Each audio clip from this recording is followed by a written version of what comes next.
लोग बोलते हैं 18 से पहले बैंक अकाउंट नहीं खुलता, पर सच कुछ और है। आओ मैं आपको बताता हूँ कि आप भी कोई भी टीनेजर 18 ईयर्स से पहले अपना खुद का इंडिविजुअल बैंक अकाउंट कैसे खोल सकते हैं। अगर आप 15 प्लस है तो आप भी अपना खुद का बैंक अकाउंट खुलवा सकते हैं। पिछले साल मैंने खुद अपना अकाउंट बैंक ऑफ बड़ौदा में स्टूडेंट अकाउंट के अंडर खुलवाया।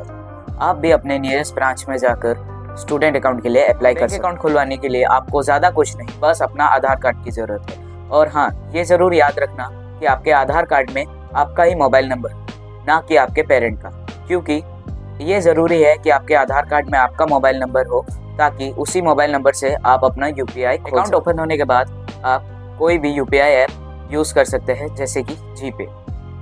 हाँ, कुछ बैंक कंट्रोल्स होते हैं, जैसे कि आप इस अकाउंट को कोई भी गैम्बलिंग के लिए यूज़ नहीं कर सकते, और कुछ ट्रांजैक्शन लिमिट होती है, लेकिन नॉर्मल पेमेंट्स और अपने पॉकेट मनी सेव करने के लिए ये बेस्ट ऑप्शन है। ऐसे ही हिडन बैंकिंग टिप्स के लिए मुझे सब्सक्राइब करें और फॉलो करें।